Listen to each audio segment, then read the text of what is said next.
Good afternoon, everyone, and welcome to the live broadcast for today. My name is Natalie Ledwell, and today my subject is going to actually be answering some frequently asked questions when it comes to the law of attraction. What I normally find is that through all the different channels that we have at My Movies, whether it's Instagram or Facebook or, Ultimate Success Masterclass, or if it's here, on our feed or through the live broadcast, there's plenty of avenues where people can actually send in questions. Now, we've reached about 5.8 million people. So that's quite a lot of people that we have been able to reach. And so I find that there's often a lot of common questions that come through. They're normally asked in a different way, addressed in a different, different life experience, but they are still pretty similar. So I'm going to be answering some questions today. And if you have a question about the law of attraction, I encourage you to type it into the chat box here. So that would be great. So as usual, if you are here, just please say hi, let me know where you're from so I can give you a little shout out. And if there's anything that I say that really lands with you and really, resonates, just so that I know that what I'm doing is actually, sort of landing for you, if you could hit the little, like or the little heart button next to the comment box, that kind of gives me an indication that everything's going great and that everyone's loving the information. And I also encourage you to share the video. You don't leave the video when you do that, but it shares it to your timeline, which makes it easier for you to go back and find the information. Also gives you some positive Facebook juju, and it gives us some positive Facebook juju as well. And we're all about positive Facebook juju, right? Right. Okay, so let me say a few hellos before I jump into the content today. Angie Diaz. Hi, Angie. Good to see you, darling. Susie Dyke. Good to see you back, darling. Lynette Butt. Always good to see you back. Tanya Kuba. Hello, darling. How are you? Angie, I've manifested what I want, but not how I wanted it. I've been going through a lot of releasing of old beliefs. What suggestion may you have? See, Angie, here's the key. The key is that when we are manifesting, and I've talked a little bit about this recently because I had this whole big download and realization at a health retreat I was at a little while ago, is that we have to surrender to it, number one, not showing up, in how we think it's going to happen, and it not looking like what we think it's going to when it gets here. With Mind Movies, I don't know if you know our story, but I was in one of the businesses I had when someone approached us with this idea. I was a network marketing business, and I had all of these amazing affirmations about how I was going to travel the world and help people and blah, blah, blah. And like and I was convinced it was going to be that business vehicle. Because, when our friend approached us with My Movies, neither Glenn or I knew anything about the internet and knew less about computers. So, if someone had told me that you're going to create that life and far exceed your expectations, and you're going to do that through the internet, I would have laughed because I thought there's just no way that's going to happen. And yet here we are. So if we can relax and release and surrender into going, well, it's probably not going to look the way that I thought, and it's probably not going to show up the way that I think, but whatever shows up is perfect. It's exactly what it's supposed to be. Everything's having an own divine timing. When we can kind of relax and surrender into that, then we open ourselves up to some really delicious and beautiful surprises from the universe. So Suzanne Allison Joyce from the UK. Hi, darling. Misty Frank Jager, how are you? From North Central Oregon. Good to see you, darling. Vladimira, good to see you too, Vladimira. Teresa, need more money to pay debt. I'm actually going to be addressing a money question because, as you know, it seems to be a challenge for most of us, and it is, definitely the subject of a lot of the questions that we get in. So I will be addressing that, Teresa. And you're saying, yes, I got that. I guess I need to release a lot to be in my vicinity. Well, and then also open to the question to go, well, if this is perfect, if this is perfect the way that it is, then what do I need to learn, or what do I need to know, or, can I be happy with this or something, or, why am I going down this road? And kind of being that observer place where you're inquiring and asking questions, I think is really good. Jan Roostel. Hi, Jan. I'm making I'm making a lot of calls in my business, but nothing happens. Jan from Sweden, how are you? I will also be talking about that as well today, so we'll cover that too. And my good friend Kevin Dyke, good to see you here, Kevin. Always great to see you here, my friend. Yes.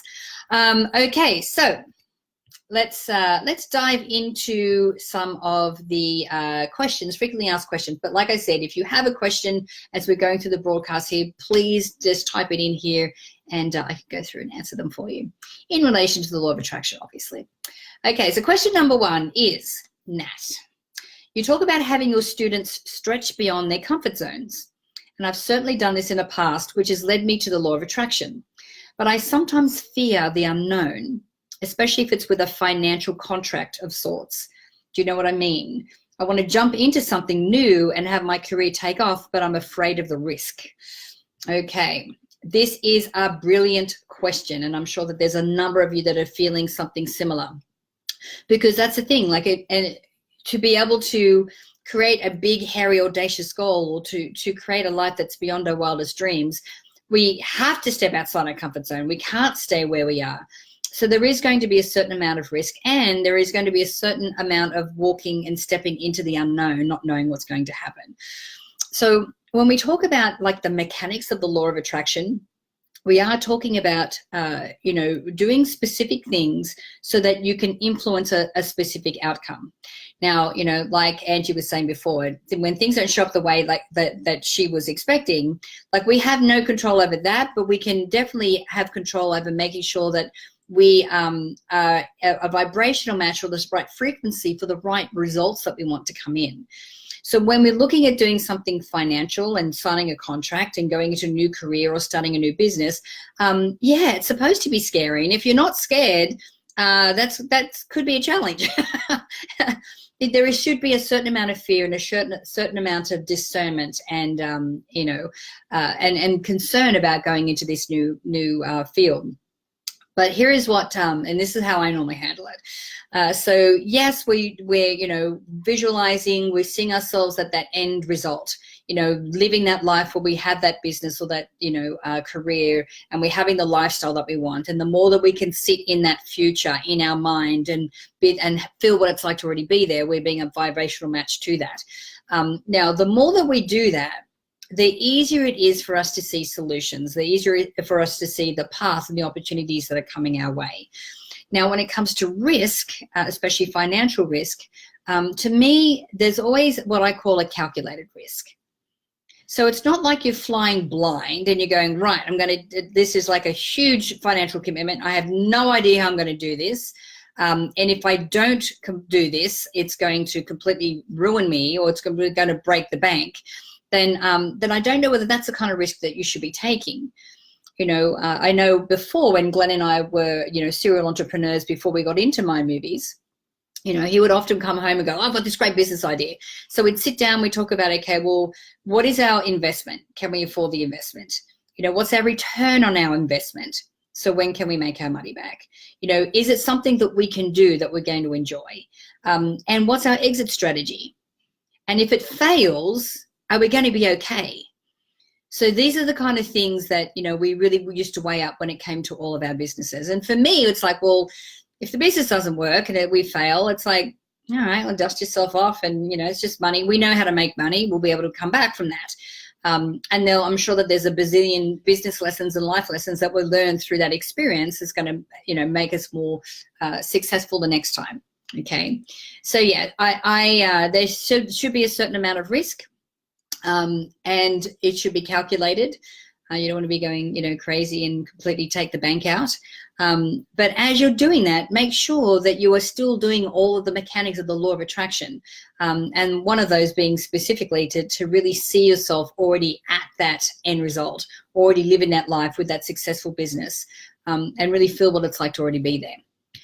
Because then that will help to alleviate any kind of stress or doubt that you have, put you in that end result, which puts you in a better frequency and vibration to be making important decisions like this.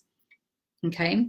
The other thing too is, we talk about having some quiet time where you're introspective, where you're quiet, breathing, centered, and you're asking a question of God or the universe and then staying quiet long enough to be able to listen to the answer. When you're in a higher frequency, that's a really good time to do that as well. So that, because if you're looking to do something and it really is making you sick and you're really stressed about it, then that is not a place to be making a decision. Okay, hope that helped. Let's see. I've got Zord Data here saying, happy Friday, everyone. Hi. May Barlow from Utah. Hi, May. Good to see you back. Anna Paula.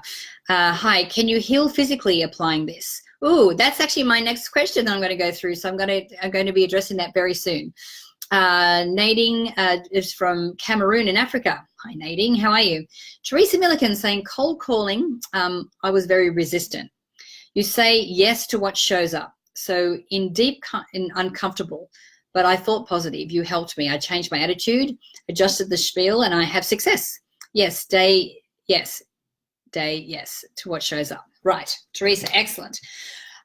So when it comes to cold calling or anything that we need to do for our business that either has us come outside a comfort zone or puts us in a place where we feel uncomfortable, again, dress rehearsing how those calls are going to go, or how that date is going to go, or how that gym session is going to go before you actually do it. It helps to put you in a place where you can influence the outcome. Now, with something like cold calling, remember, it's a numbers game. And actually, to be honest with you, dating is a numbers game too.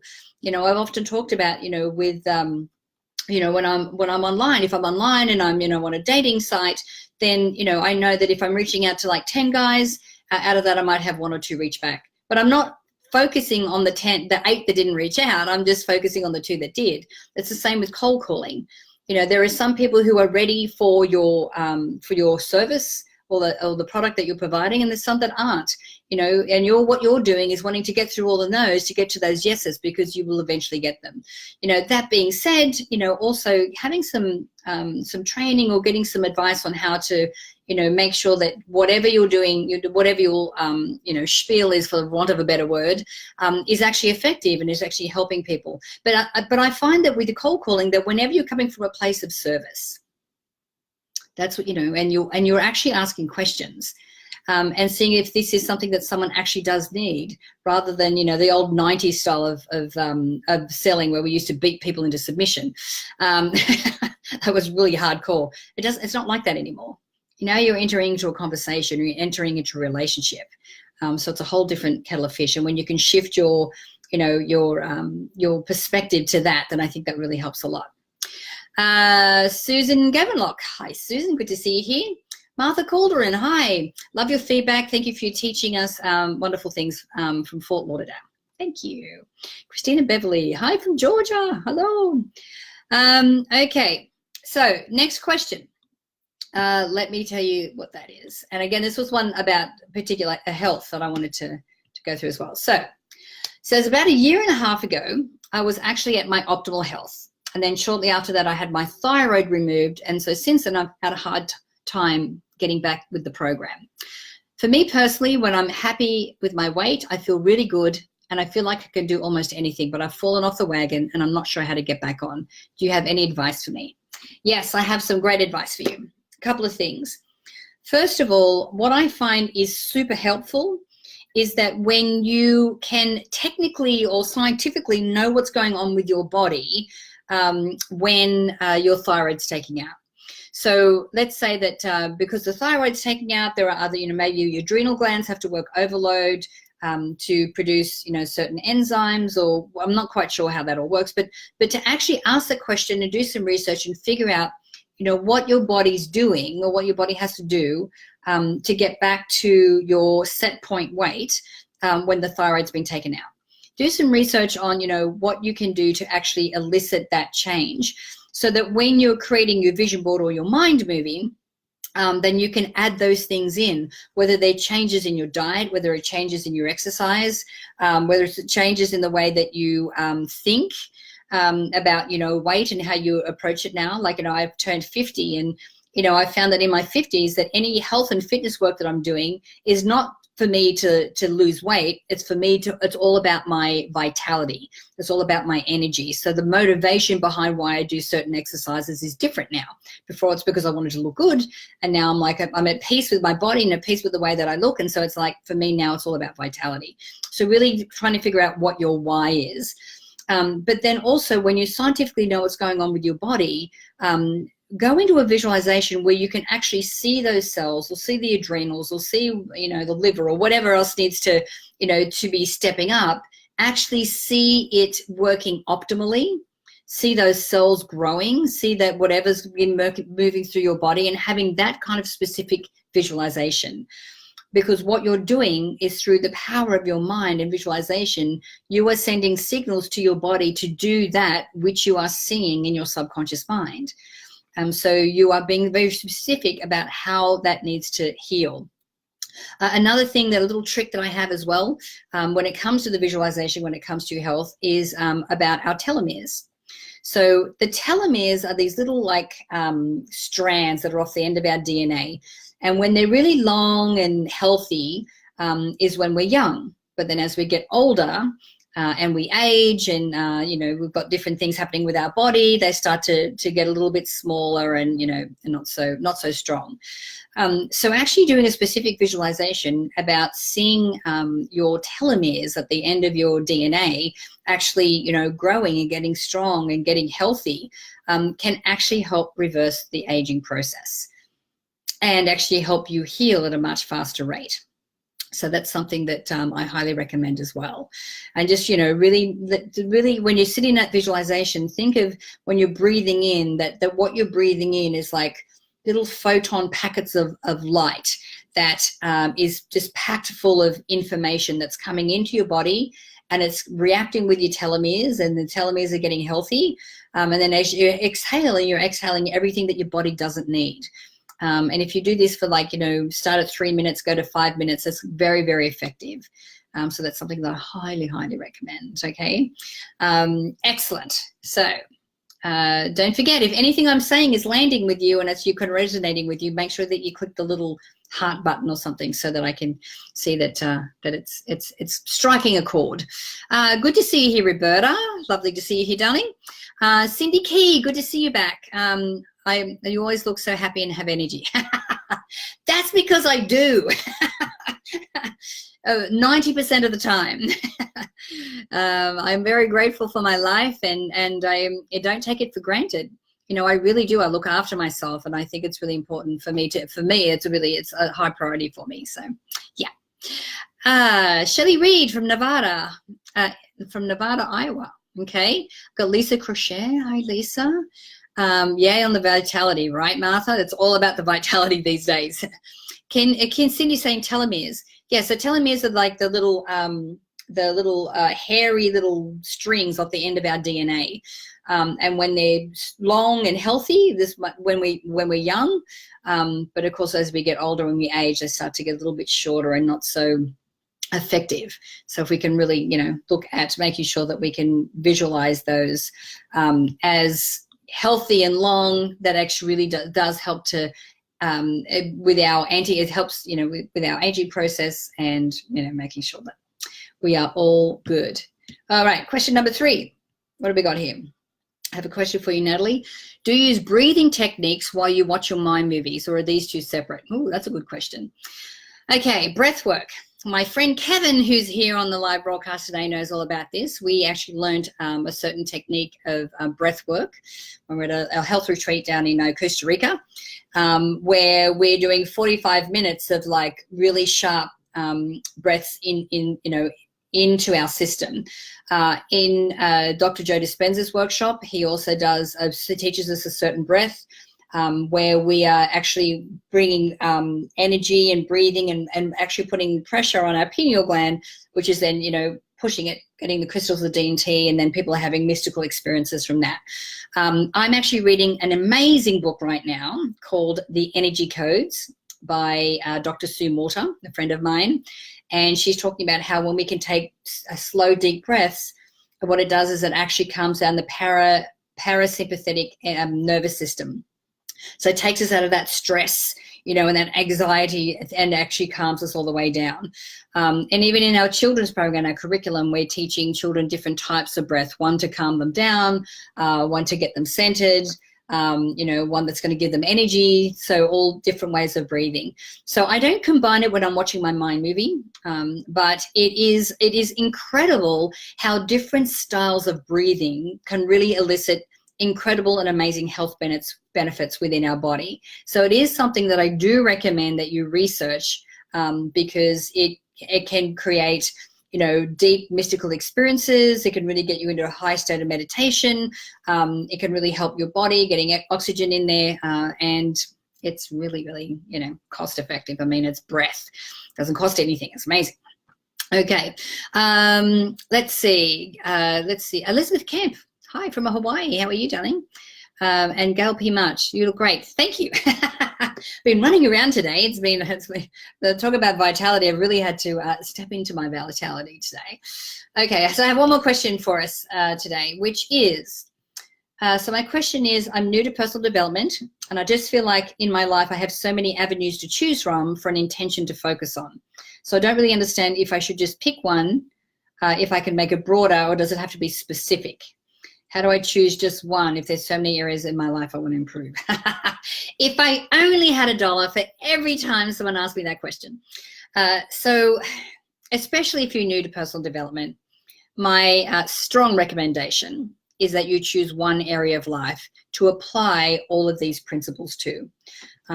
By doing that, because you're learning it for the first time, you're able to laser focus all of your effort into one life area and really to be able to apply and embody these principles so that you will set yourself up for success. Now, in saying that, it means that even though you're focusing on one area of life, it doesn't mean that you're not going to see improvement in other areas of life. If you are getting into your happy place and you're getting your frequency up and you're doing all these, mechanics of applying law of attraction and you're clearing your limiting beliefs, I mean, you're changing. Your frequency is changing. And so it's going to affect all areas of your life. But when you're applying things like law of attraction and those kind of principles, I really recommend that you focus on one area of life, start to get things going, really start to embody that. And then as you get really comfortable with it, and a lot of these, habits, and skills become like second nature and you don't even have to think about them, then what you'll find is that it's easier for you to focus on other things as well. But I always recommend that you do that first. And I know today that I've been talking with, I'm talking a lot about law of attraction, because, obviously that's our, one of my main messages. And if you're not sure about what the mechanics of law of attraction is, for me, I'm my human gift. I used to call it my stupid human trick, but I'm saying it's my human gift. I can look at how I apply law of attraction and then break it down into steps that are easy to duplicate. That is my gift. So I actually created a program called Law of Attraction 101. This is a really easy, you can knock this little program over in the week on a weekend, and then know exactly all the steps that you need to take to be able to have the law of attraction working in your favor every time. And understand, why things work the way they do and how to do that. Now, I know that my team is going to put a little link here for you so you can click on and find out more about that program. But it is like I said, 101 from beginning to end on how to use the law of attraction. Because, and I've said this before, when we're using the law of attraction, what we're doing is leveraging the power of the universe.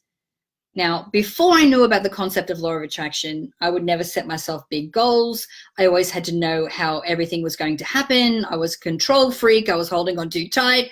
And because I could never see how something was going to evolve, I just never, set big goals. And it wasn't until I knew how to apply these specific techniques that I went, oh, so now like something audacious like creating a curriculum for schools globally, I don't really know what I'm doing to a certain extent. And I'm like, well, now that we've got this said, what comes next? But because I'm already, without even thinking in these skills and these techniques are just second nature to me, every time I need something to help me with the next step, it just shows up because I already know how to do that. And I'm being a magnet for what needs to happen anyway. So this is what I want for you. So please click on the link, check out the Law of Attraction 101 program. It is awesome. Like I said, it's really quick, knock it over in a weekend. And then you have that information for life, that you can apply to anything that you want.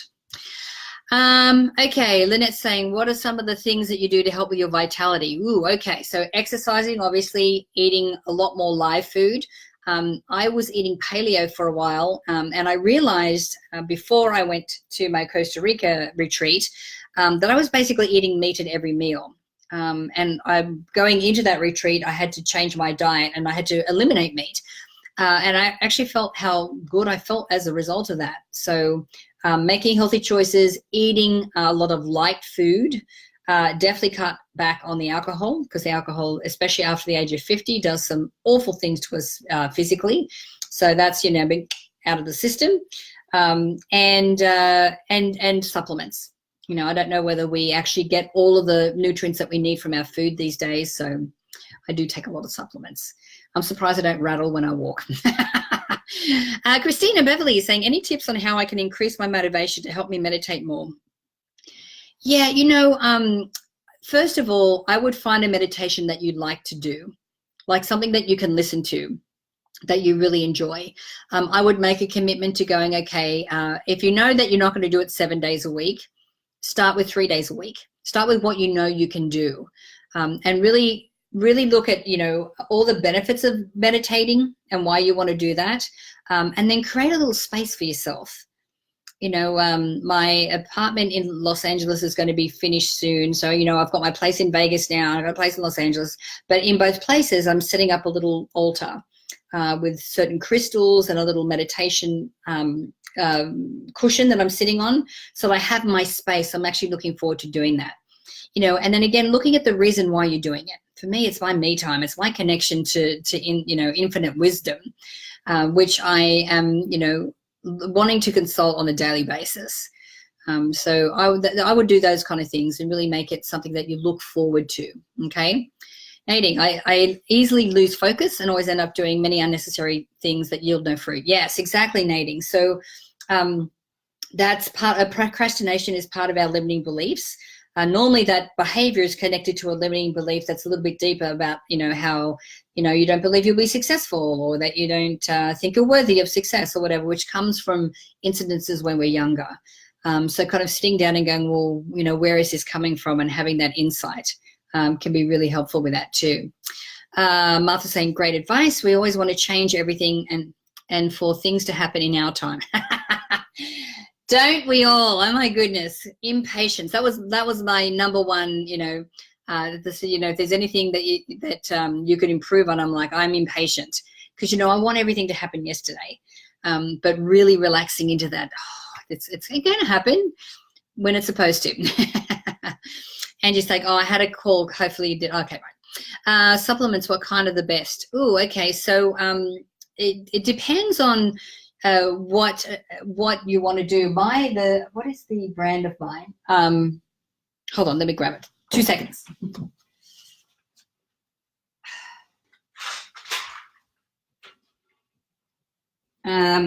Designs for Health is the brand I use.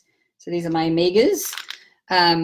So I mean magnesium, omegas, multis, B, I think are very important. I think everyone needs those. And then if you want to, do some more research into that, figure out what's going to be more relevant to you as well. Elizabeth, when I meditate, I tend to fall asleep. Okay, how do I stop falling asleep? First of all, don't meditate laying down, because that doesn't help. Make sure that you're sitting up, and change the time of day that you're meditating. That always helps too. Joy saying, I love the altar and the prayer closet. Yeah. No, it's my little space, and every time I walk past or see it, I'm like, oh, it makes me want to sit down and be there. Okay, so I'm important. Yes, Christine saying, I'm an intuitive, and I want to increase my channeling experiences. I love the idea of sacred space, right? And then it makes you really want to sit down more. Okay, and just saying, how do I keep my energies up when I'm starting to feel drained? Okay, well, there's a few things you can do there. Number one, drink more water. I normally find that a lot of us are dehydrated, which is why we get like that. Have a look at all the food that you're eating. Make sure that you're eating light. Maybe cut down on the portion sizes. Make sure you're eating a lot of live food. Yeah, and make sure that you are having a healthy lifestyle when you can, really set in and, and increase that vitality. Okay, guys, well, I am done for today. I'm going to be back again next week. So I'll be back at 2 p.m. Pacific Standard Time next Tuesday, Wednesday, and Friday next week. And I have some awesome, I have a friend I want to share with you, and his new book called Happy Money. He has, this gentleman is Japanese. He's just an awesome guy. Can't wait to introduce you to him. And don't forget that if you are here and you're wanting to look at how to use those techniques and the skills to apply law of attraction in your favor every single time, just click on the link and check out the Law of Attraction 101 program.